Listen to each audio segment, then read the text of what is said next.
En 2025, la Formule 1 fête ses 75 ans. Non!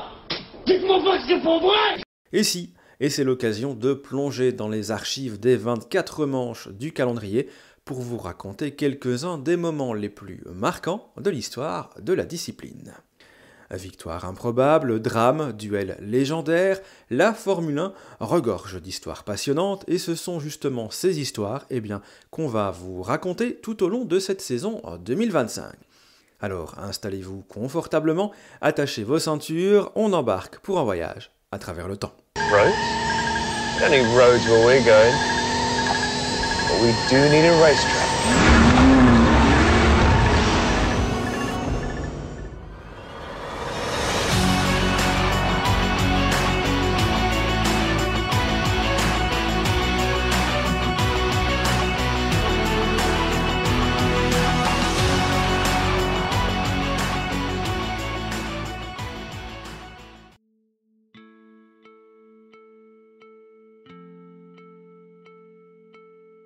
Depuis son arrivée au calendrier en 2004, le Grand Prix de Chine n'a pas franchement réussi à Michael Schumacher. Pour la première édition de l'épreuve, il termine 12e à un tour après s'être élancé depuis la voie des stands. Et en 2005, il percute la Minardi de Christian Albers dans son tour de mise en grille, avant de partir en tête à queue derrière la voiture de sécurité pendant la course et d'abandonner. Qualifié 6e, tout comme en 2005, cette 3e édition ne semblait pas devoir sourire davantage au septuple champion du monde, et ce malgré la pluie qui s'abat sur le circuit avant le départ.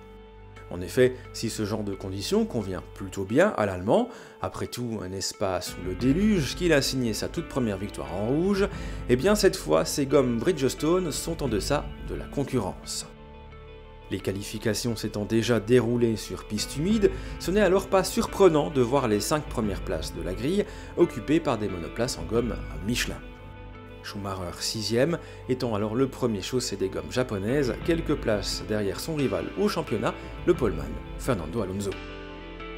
L'Espagnol qui avait superbement débuté la saison et semblait alors se diriger vers un deuxième sacre facile jusqu'à l'affaire des Mass Dampers.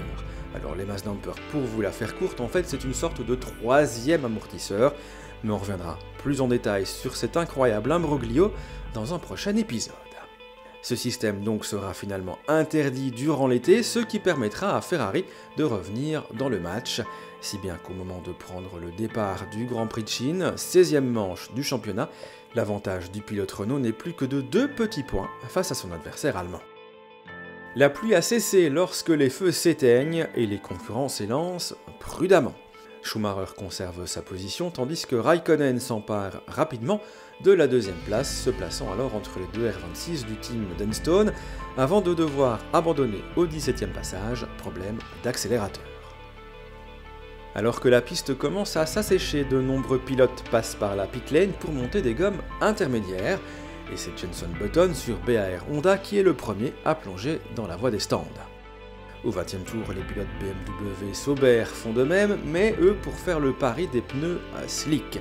Un pari perdant puisqu'ils repasseront rapidement au box pour remettre des intermédiaires. Et après cette première salve d'arrêt, le tiercé de tête est constitué de Fernando Alonso, Giancarlo Fisichella et Michael Schumacher. Mais en difficulté avec ses pneumatiques, le champion du monde 2005 laisse passer son équipier avant de se faire manger par la Ferrari. Lors du 2e passage au stand, tout le monde opte alors pour les gommes pour piste sèche cette fois. Fernando Alonso y perd plus de 20 secondes dans l'aventure à cause d'une roue récalcitrante et il ressort alors 3e derrière Fisichella et Schumacher. Rentré un tour après l'Allemand, le pilote italien de chez Renault ne peut résister longtemps à la Ferrari, dont les gommes sont plus à température, si bien qu'au 42e passage, Michael Schumacher est en tête devant les deux Renault qui échangeront leur position en vue de l'arrivée. Schumacher, lui, reste en tête jusqu'au drapeau à damier, et ce malgré le retour de quelques gouttes de pluie à 5 tours du terme. En s'imposant ce dimanche 1er octobre, Schumacher reprend la tête du championnat à égalité avec Fernando Alonso en signant son 91e succès en carrière. Here he comes through the final corner. He started this Grand Prix in 6th place. What an absolutely phenomenal drive by Michael Schumacher. He was helped by mistakes by the Renault team, but it's given him the victory that gives him the lead in the World Championship for the first time this season. Alonso finishes in 2nd place. Fantastic job from you, Michael, as well. Beautiful drive. Great job, Michael.